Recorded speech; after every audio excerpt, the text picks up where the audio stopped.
मेरा नाम किशोर चंद्र रावल है। मैं हिंदू धर्म में शिव पुजारी घराने में मेरा जन्म हुआ है। मैं उड़ीसा का रहने वाला हूँ। मेरे पिता और मेरे चाचा में अक्सर बनती नहीं थी। मेरे पिता की एक मानसिकता ऐसी थी कि बड़ा बेटा ही सब कुछ कर सकता, छोटा बेटा कुछ भी नहीं कर सकता। हमेशा मेरे पिता अपने छोटे भाई की छवि मुझ में देखते थे और उनका व्यवहार हमेशा मेरे प्रति अच्छा नहीं रहता था। मैं अक्सर उनको दिखाने की कोशिश करता कि मैं भी सब कुछ कर सकता हूँ, पर मेरे पिता का व्यवहार कभी बदला नहीं। जैसे बाइबल बताती है कि प्रेम करने वालों के लिए सब बातें भलाई को उत्पन्न करती हैं। यही बात मेरे पिता का जो बदला हुआ व्यवहार ही मुझको जगत के परम पिता की ओर ले गया। मैं अपने जीवन में ढूंढने लगा कि इस जगत का पिता कौन है। मैंने इस खोज में कई धर्मों के किताबों को पढ़ा। मैं हिंदू धर्म के कई सारे ग्रंथों को पढ़ा। फिर मैं दुर्गा माँ को मैं मानने लगा। मैं दुर्गा माँ की उपासना करने लगा। मैं नवरात्र में 9 दिन उपवास रहता था। एक समय जब मैं नवरात्र रहा, 9 दिन उपवास रहा, मैंने घर छोड़ दिया और मंदिर में 9 दिन रहा। 10वें दिन जब मैं घर में आया तो मेरे जीवन में एक दर्शन हुआ। जिस तरह अब्राहम को 3 स्वर्गदूत आए थे, उसी तरह मेरे जीवन में 3 स्वर्गदूत आए और मेरे घर में भोजन करने लगे। जब वो स्वर्गदूत जाने लगे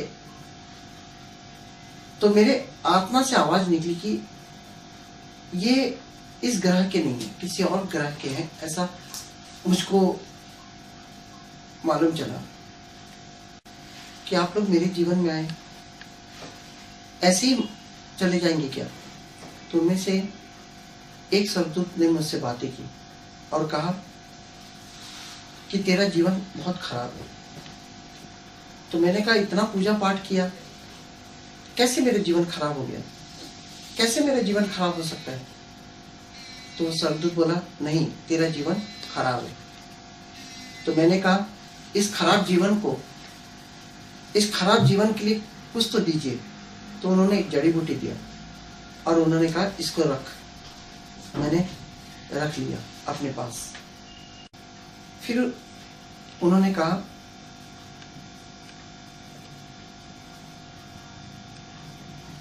तेरा पानी में डूबना फिर लिखा हुआ है और हम तेरे जीवन में फिर से आएंगे। ये घटना, उस दर्शन के बाद ये बातें मैं कभी नहीं भूल पाया। यूं ही मेरा जीवन चलता रहा। अध्यात्म लाइन को छोड़ के मैं संसारिकता के लाइन में आ गया। मैं पैसा कमाने के चक्कर में बहुत सारे गलत धंधों में मेरे हाथ आने लगे, परंतु एक घटना के कारण मेरा जीवन परिवर्तन हुआ।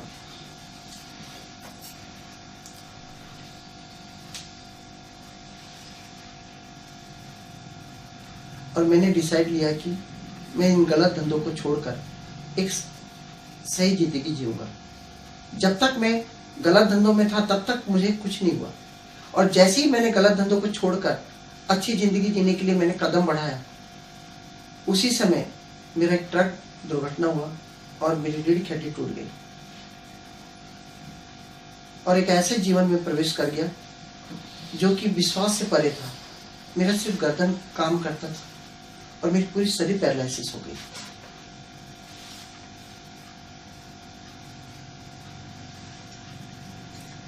एक नरकी जीवन को जीने लगा।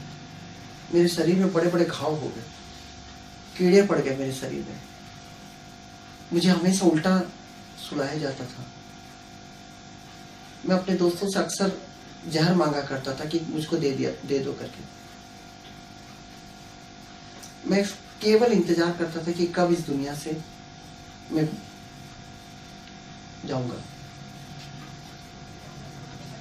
पर एक दिन मेरे जीवन में 3 सुसमाचार प्रचारक आए। उनके नाम थे संदीप भाई, संतोष भाई और मित्र। वे लोग आए और उन्होंने एक आशा दी कि प्रभु यीशु मुझको ठीक कर देगा।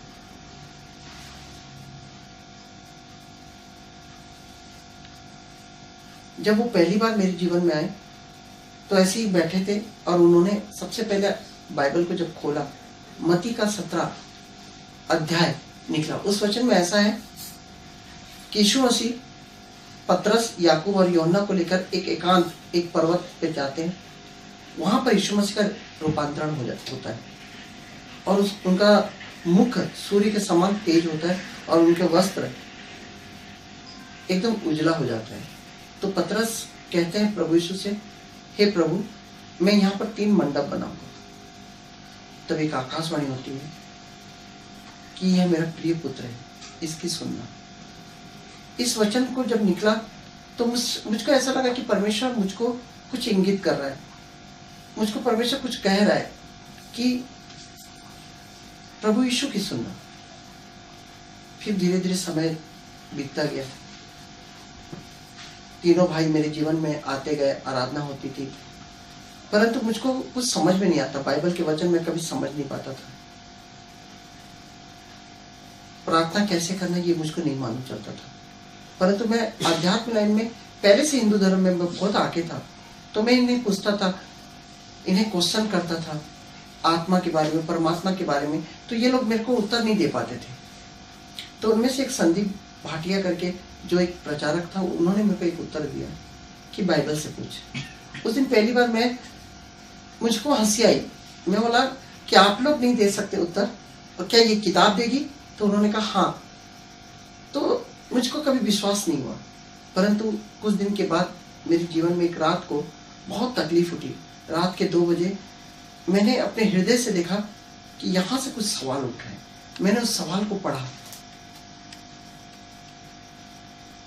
मार्ग तो कई है, संसार, इस जगत में मार्ग तुझ तक पहुंचने का परमेश्वर कई मार्ग बताता है, पर पिता तुझ तक पहुंचने का कौन सा ऐसा मार्ग है, कौन सा सच मार्ग है, कौन सा सत्य मार्ग है, मैं ये जानना चाहता हूँ। सवेरे हुआ, फ्रेश हुआ और मैंने पहली बार उस दिन बाइबल को पकड़ा और बाइबल को जब मैंने अपने पास रखा और मैंने बाइबल से उस दिन पहली बार बातें की। मैंने बातें की, हे पिता, मुझको नहीं मालूम कि आपसे कैसे बात करना है, परंतु सब कहते हैं कि आप बात करते हैं इस बाइबल के द्वारा। तो मैंने वही सवाल फिर से रिपीट किया, हे पिता, संसार आपका मार्ग बहुत सारा है ये बताता है, परंतु आपका सच्चा मार्ग कौन सा है ये मैं जानना चाहता हूँ। आज अगर आप उत्तर देंगे तो मैं दोबारा इस संसार की ओर नहीं जाऊंगा। तो जैसे ही मैंने बाइबल खोला, प्रेरितों का काम 22 अध्याय में 3 से लेकर 8 वचन में लिखा हुआ है। पौलुस नाम का, शाऊल नाम का एक व्यक्ति के बारे में लिखा है जो यहूदी धर्म से रिलेटेड था और यीशु के मानने वालों को बहुत सताता था, यहाँ तक कि मरवा डालता था। और वो दमिश्क की ओर जब जा रहा था यीशु को मानने वालों पर अत्याचार करने के लिए, तो रास्ते में वो गिर पड़ा और एक ज्योति चमकी और उस ज्योति से एक आवाज आई, हे शाऊल, तू मुझे क्यों सताता है? तो शाऊल उत्तर देता है, हे प्रभु, तू कौन है? उस ज्योति से आवाज आती, मैं यीशु नासरी हूं जिसे तू सताता है। यही मेरा सवाल था कि हे पिता, आपका मार्ग कौन सा है? आपको मैं किस नाम से पुकारूं? उस दिन पहली बार बाइबल ने मेरे से बातें की। उस मार्ग का नाम है यीशु नासरी। मुझको इतना आश्चर्य हुआ। उस दिन पहली बार मुझको विश्वास नहीं हुआ कि इतने सालों की खोज जो मैं इतने सालों से ढूंढ रहा था कि पिता को मैं किस मार्ग से पहुंचूं, पिता को किस नाम से पुकारूं, उस दिन पहली बार एक नाम मुझको मिला। उस दिन मैंने सब कुछ छोड़ दिया और मैं यीशु नासरी के नाम से पिता की खोज करने लगा। मेरा जब एक्सीडेंट हुआ 2002 में, आज 2016, 14 साल हो गए मैं बिस्तर पे हूं। परमेश्वर मुझे इस अवस्था में आत्मा में जो चलना सिखाया, इसके लिए मैं परमेश्वर का धन्यवाद देता हूँ। फिर मैं यीशु नासरी के नाम से पिता परमेश्वर की खोज करने लगा। शुरू शुरू में बाइबल में कुछ समझ में नहीं आता था, पढ़ता था ऐसा लगता था कि कहानियों का किताब है। फिर मैं अन्य धर्मों की भी किताब पढ़ा, मैं गीता पढ़ा, कुरान के बारे में जाना, बौद्ध धर्म के बारे में जाना, महावीर के धर्म के बारे में जाना, फिर लौटा, फिर बाइबल को पढ़ा। मेरे सारे सवाल जितने भी मेरे हृदय से निकलते थे मैं परमेश्वर से पूछता था। 2 साल लगे मुझे सब सवालों के जवाब मिला, और जिस दिन मेरे को सब सवालों के जवाब मिल गया उस दिन दोपहर को मैं ऐसे ही सोया हुआ था, मेरी आत्मा में परमात्मा ने बात की, हे मेरे बेटे याद कर एक्सीडेंट के 7 साल पहले क्या हुआ था। मैंने पिता से बोला, हाँ मैंने एक दर्शन देखा था। उस दर्शन में क्या देखा था? मैंने देखा था कि 3 स्वर्गदूत मेरे जीवन में आए और उन्होंने कहा था कि तेरा जीवन खराब है। तो पिता ने कहा, अब क्या देखता है? मैं बोला कि मेरा जीवन खराब हो गया। और क्या बोले थे? एक जड़ी बूटी दिए थे, उस जड़ी बूटी को मैंने रखा था। तो पिता ने कहा, हाँ वह जड़ी बूटी कौन है? जीवन है। जैसे बाइबल बताती है कि इजरायली जब कनान देश जाने लगे तो रास्ता में मारा नाम का एक जगह पड़ा, वहां पर एक खारा पानी, लोगों को प्यास लगी तो वहां पर खारा पानी मिलता था। तो पिता परमेश्वर से जब प्रार्थना किया तो उन्होंने एक पौधा दिया, और उस पौधे को जैसे ही उस पानी में डुबाए तो पानी क्या हो गया? मीठा। तो मेरा जीवन भी ऐसे ही खारा था, पर पिता परमेश्वर ने उस जड़ी बूटी को मुझको दिया, और उसको पिता परमेश्वर ने उस दिन मेरे को कहा कि इसे आप खाओ। फिर पिता ने मुझसे कहा, और क्या बोले थे? मैंने कहा, तेरा पानी में डूबना लिखा है, ये बोले थे। तो इसका अर्थ तू समझता है पानी में डूबने का अर्थ? मैं बोला नहीं, पर हिंदू धर्म में क्या होता है कि जब आदमी मर जाता है तो उसको जला दिया जाता है और उसकी अस्थि को पानी में डुबाया जाता है। तो मैं अब तक यही सोच रहा था कि मेरा अंतिम क्रिया के बारे में ये वचन कहे गए होंगे, पर पिता ने उस दिन बताया कि नहीं, तेरा अंतिम क्रिया प्रभु यीशु में होगा, तेरा पुराना मनुष्यत्व प्रभु यीशु में नष्ट होगा। माता पिता से जो आया है वो प्रभु यीशु में तुझे क्या करना है? नष्ट करना है। तो मैंने कहा कैसे? तो उन्होंने कहा, अब तू संसार के सामने बपतिस्मा ले। तो मैं पहली बार उस दिन बपतिस्मा का नाम सुना। बपतिस्मा क्या होता है मेरे को नहीं मालूम था, पर परमेश्वर की तरफ से मुझको अगुवाई हुई कि मैं बपतिस्मा लूं। फिर पिता ने कहा, और क्या बोले थे? मैंने बोला, वे स्वर्गदूत फिर बोले थे कि हम तुम्हारे जीवन में फिर से आएंगे। तो पिता ने कहा, क्या आए वो 3 स्वर्गदूत? मैंने कहा नहीं। बोले आए, पर तूने पहचाना नहीं। बोले कब आए?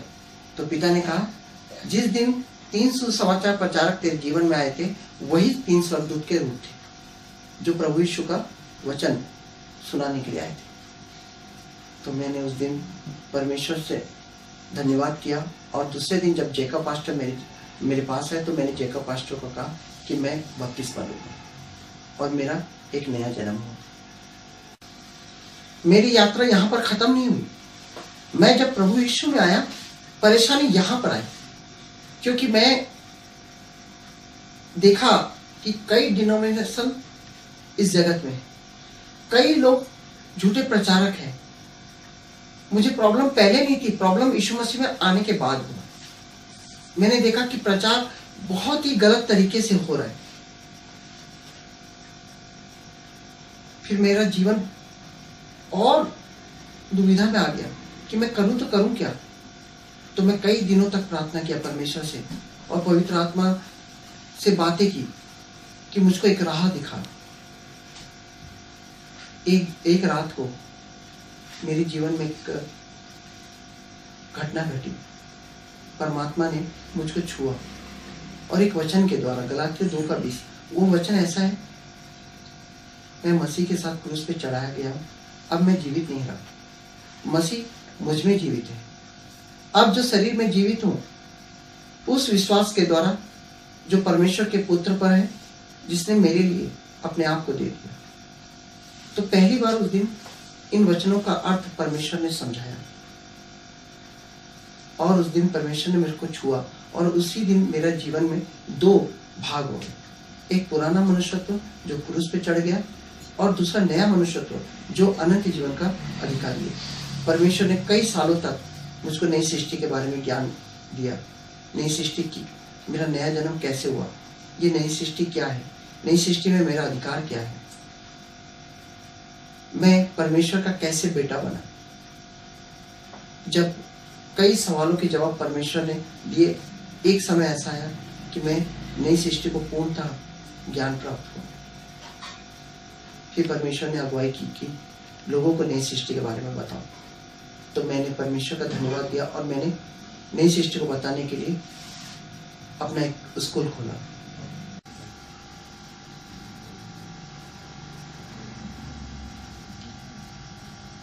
परमेश्वर ने 2012 में मुझको नई सृष्टि की शिक्षा देने के लिए अगुवाई किया। ये नई सृष्टि है क्या? माता पिता से हमारा जो जन्म होता है, हमारा जो व्यवहार होता है, माता पिता से आता है। उस व्यवहार को हम चेंज नहीं कर सकते, केवल थोड़े से समय के लिए चेंज कर सकते हैं।